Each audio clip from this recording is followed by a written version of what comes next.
Es pieļauju, ka laba daļa no jums ir redzējuši šo video, kas patreiz uz ekrāna, kur divi džekiņi no Bolt Fooda grābstās ar pasūtījumā, kuriem visdrīzāk viņiem nevajadzētu grābsīties. Tā piereiz arī pakasot savu omleti ar desu, un es domāju, kā jau visiem pirmā reakcija bija, davai nelien pie manas paikas, kur tev nevajadzētu līst. Tas nav korekti, tas nav pareizi. Un tā ir pamata lieta, ko vajadzētu saprast. Un es absolūti nenoliedzu, ka tas viss ir pretīgi, bet man tā sāka rasties jautājums sev. Kādēļ viņi domāja, ka tas ir ok? Kādēļ viņi to dara?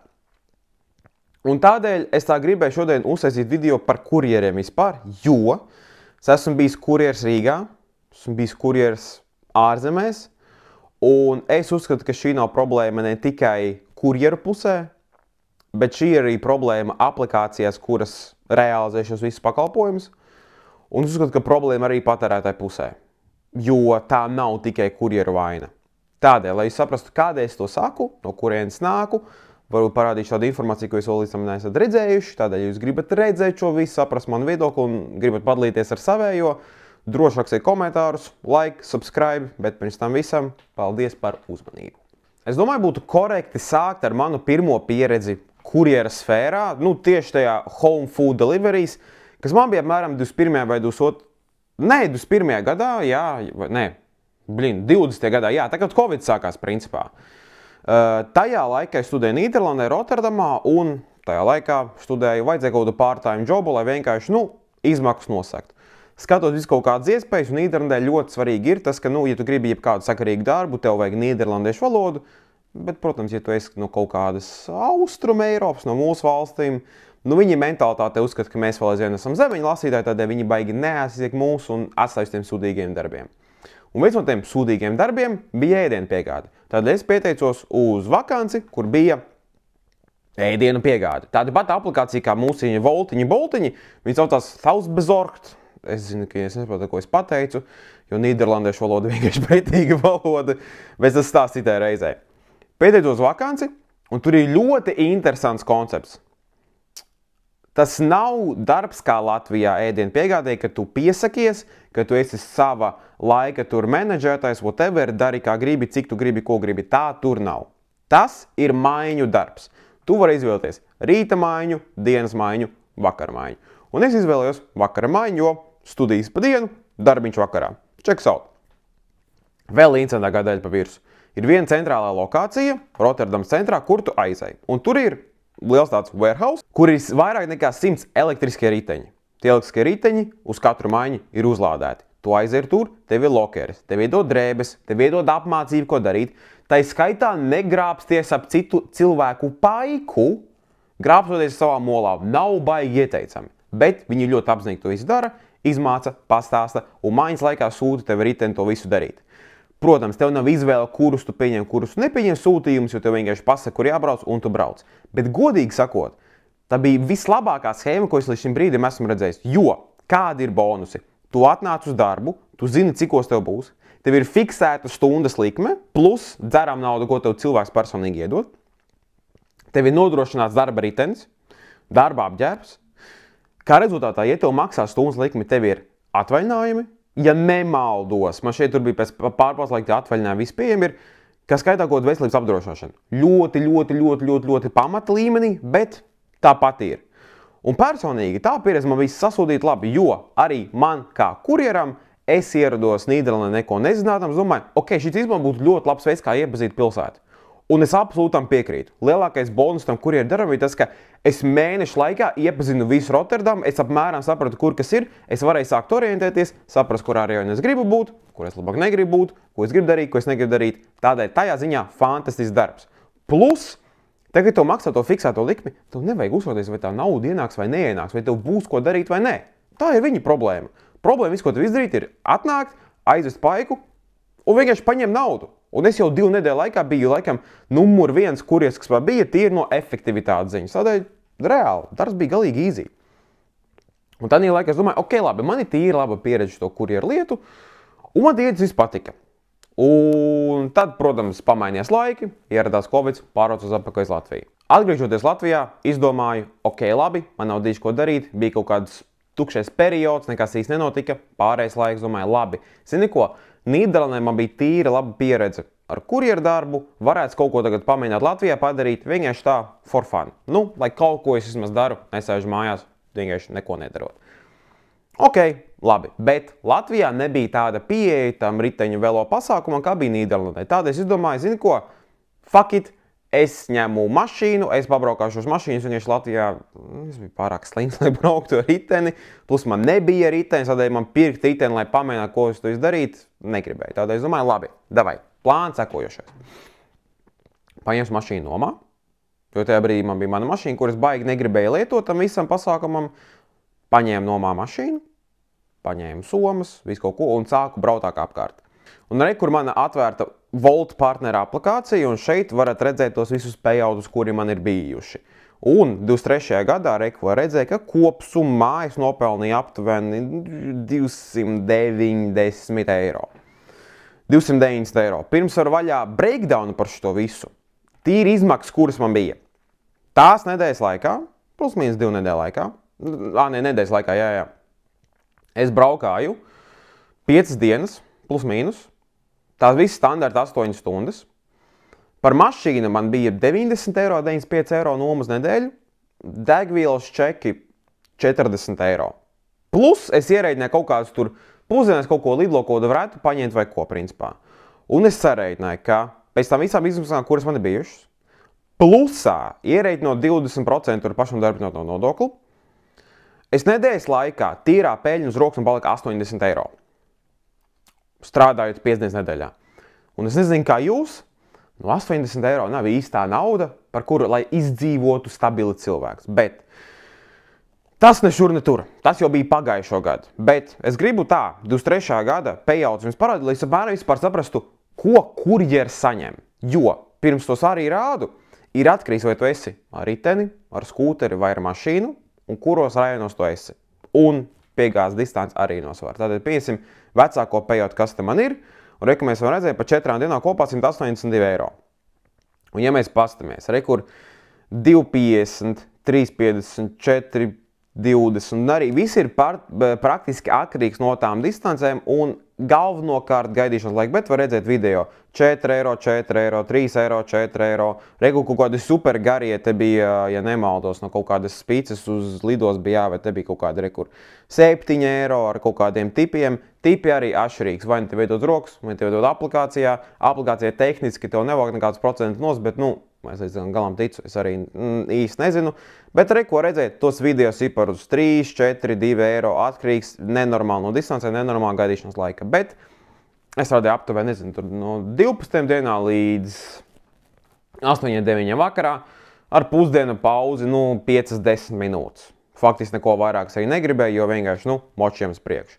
Un tāds izmirušais periods bija, nu, dienas vidus ap 3-4, neviens neko nesūtīja, viss braukāja mājās. Bet re, ko redzēt, viss kaut kādas distances, re, kaut tai pat 9 km 5,50, kas man liekas personīgi tīri maz, jo re, tanī pat laikā pa 7 km kaut kādi 4 eiro, nu, savācās tehniski, bet reāliski, ko redzēt, dienas laikā var tev būt, nu, labas dienas tev būs kaut kādi 50-70 eiro, realistiski es teiktu, tur ir tev 26 eiro, 30 eiro, ja pasēd pēc tam vēlāk, 60 eiro, 40 eiro.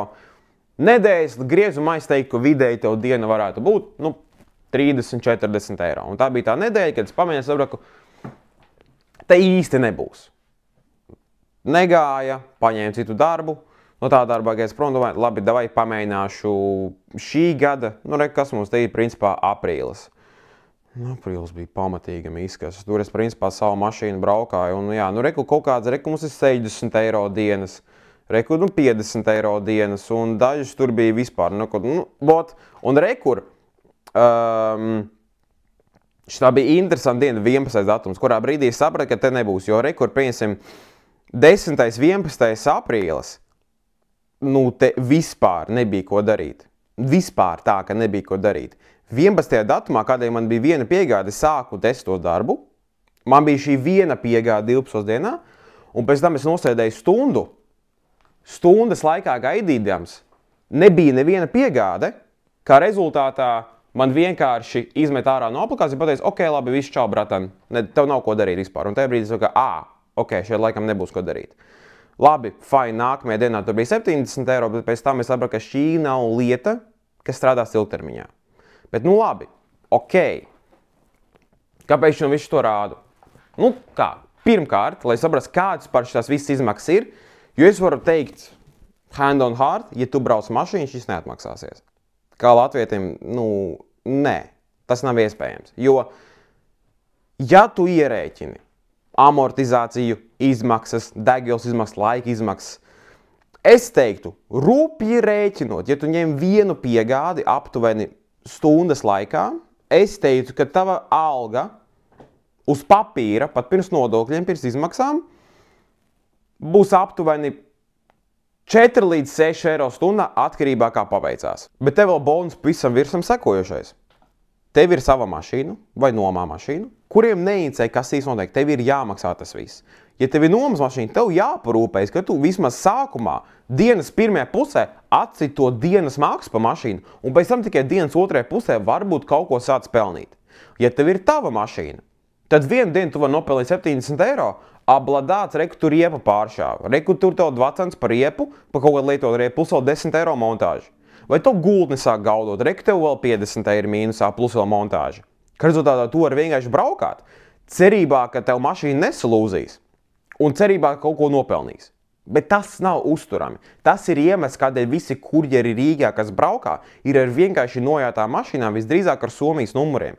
Jo vienkārši normāli sakarīgu mašīnu uzturēt Latvijā ar voltiņu boltiņu, man šķiet, ka nav iespējams, jo viens pats braukā.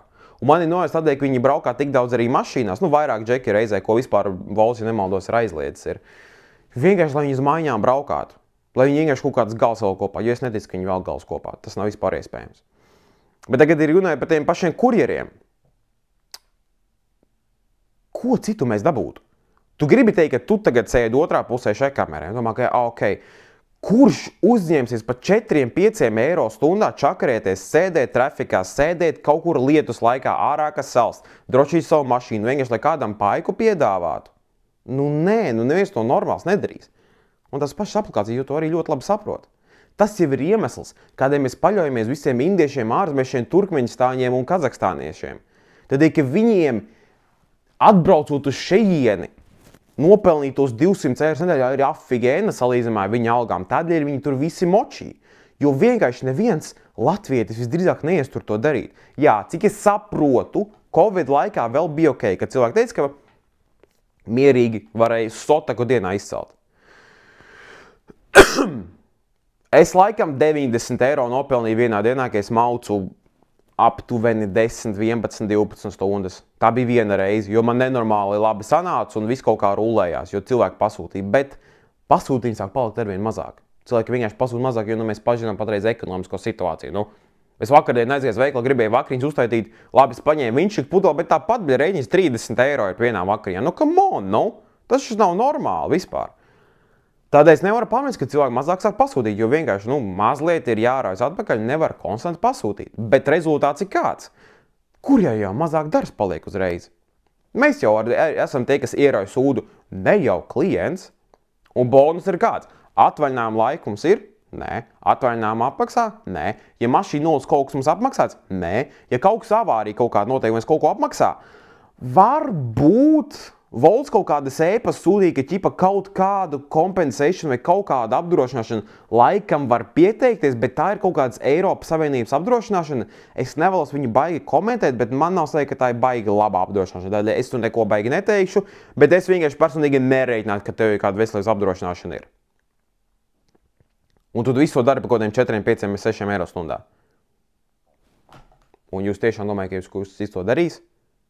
Un tad jūs esat pārsteigti, ka cilvēks sāk grapsīties ar citu cilvēku ēdienu. Es nesaku, ka tas ir pareizi, bet kā jebko citu pēc tam var nomaksāt? Un arī, kur ir tagad vēl viena lieta, kas ir īstenībā. Jo mēs jau patiesībā kā patērētāji arī esam pie vainas. Jo es tā sāku domāt, ok, labi, kā būtu visam jāmaksā? Lai mēs varētu normāli kuriem apmaksātu tās stundas un tās piegādes, lai viņi varētu izdzīvot, Un lai aplikācija varētu noturēt savu pozīciju, ka viņi var šo visu piedāvāt. Un es domāju, pieņemsim, Rupreino, ja tu dzīvo Rīgas centrā un tu pasūti ēdienu no Rīgas centra, piegādes izmaksa nevarētu būt zem 4 eiro. Es domāju, ka minimālais slieksnis jebkādai piegādai, ja šitās aplikācijas grib būt profitable un samaksāt saviem kurjeriem, minimums ir 4 eiro.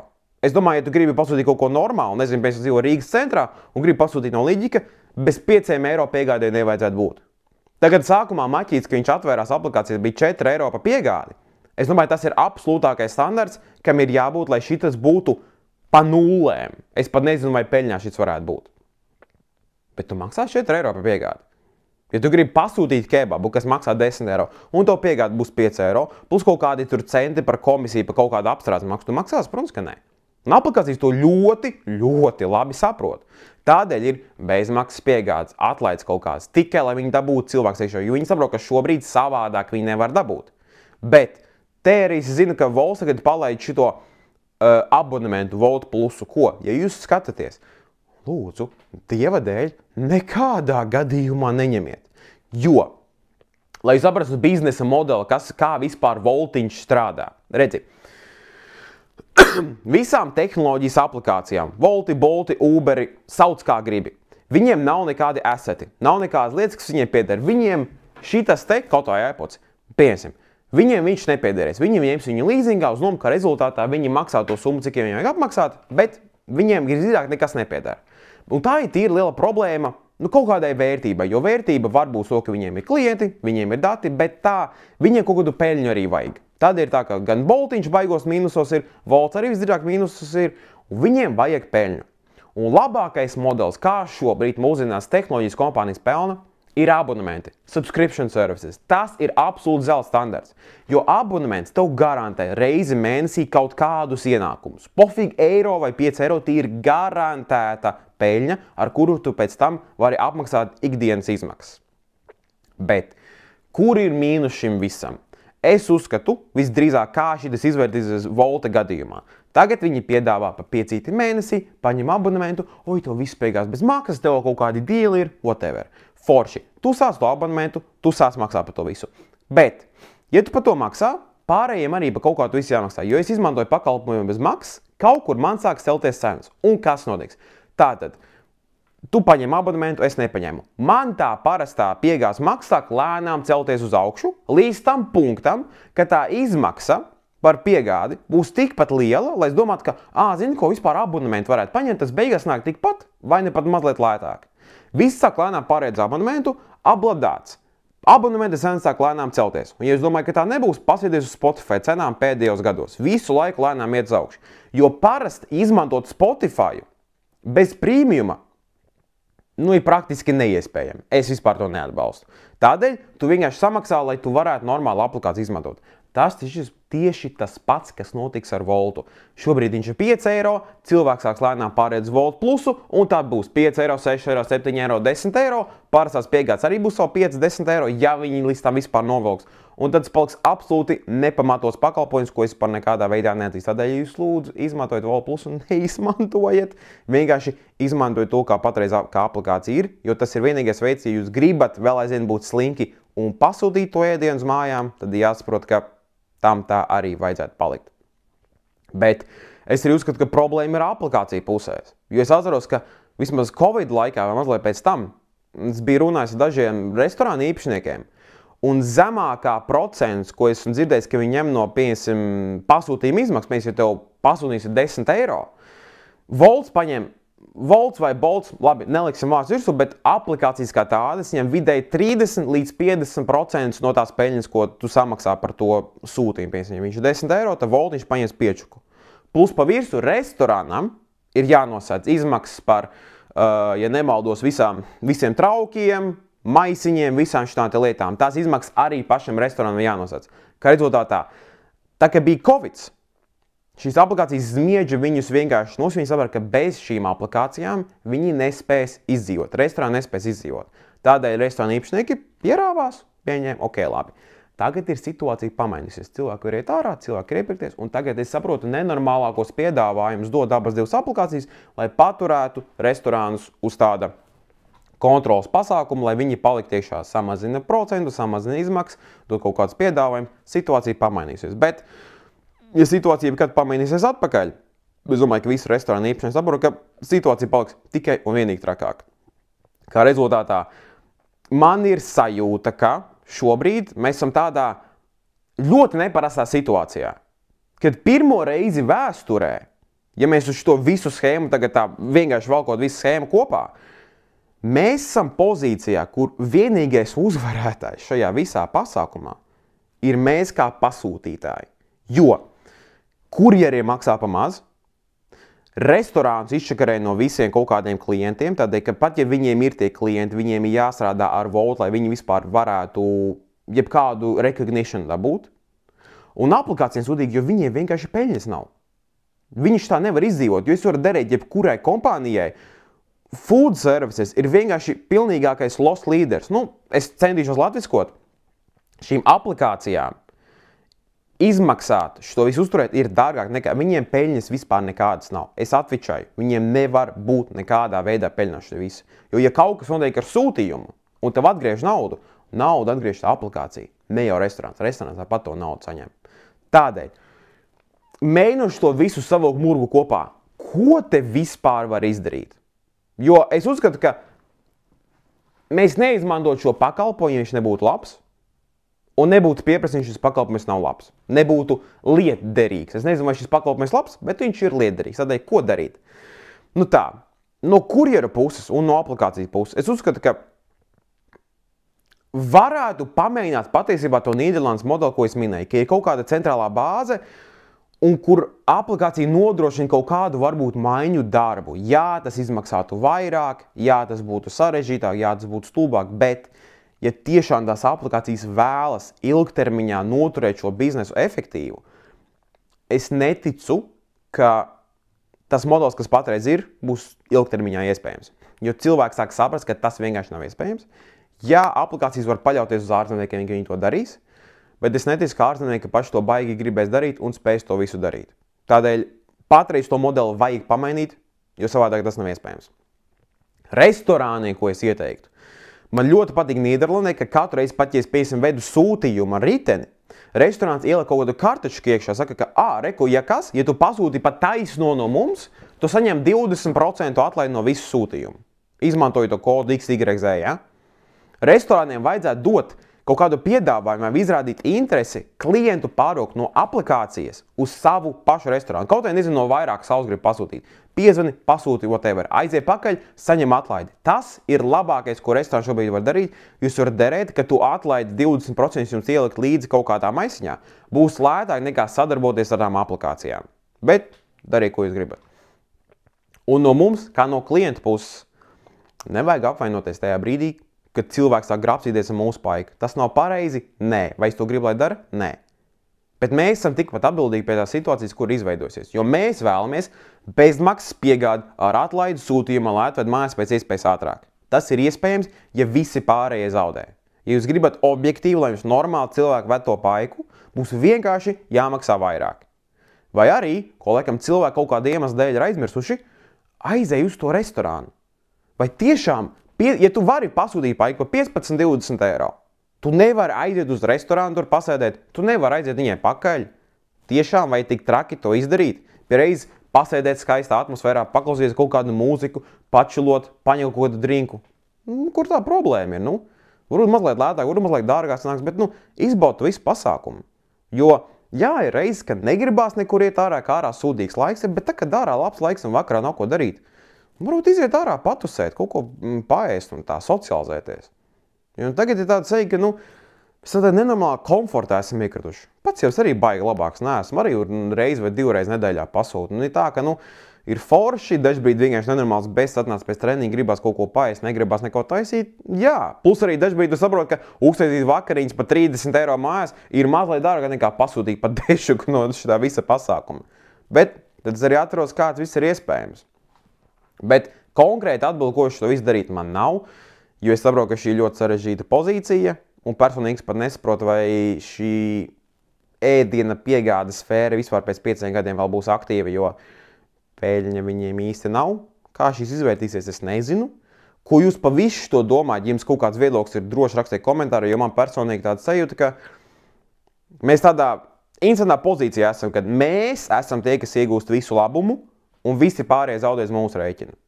Varbūt kļūst, varbūt man nav taisnība, bet es gribēju padalīties savu pieredzi, pasakīt, kāds ir no kurjera puses, ko esmu redzējis, ko varētu pamainīt. Ja jums ir kaut kādas idejas, droši rakstiet komentāros, ja jums ir kaut kādas, nezinu, ieteikumi, arī rakstiet. Bet, kā vienmēr, ja tikā līdz video beigām, like, subscribe un tiešām paldies, ka skatījāties un tiekamies nākamajā.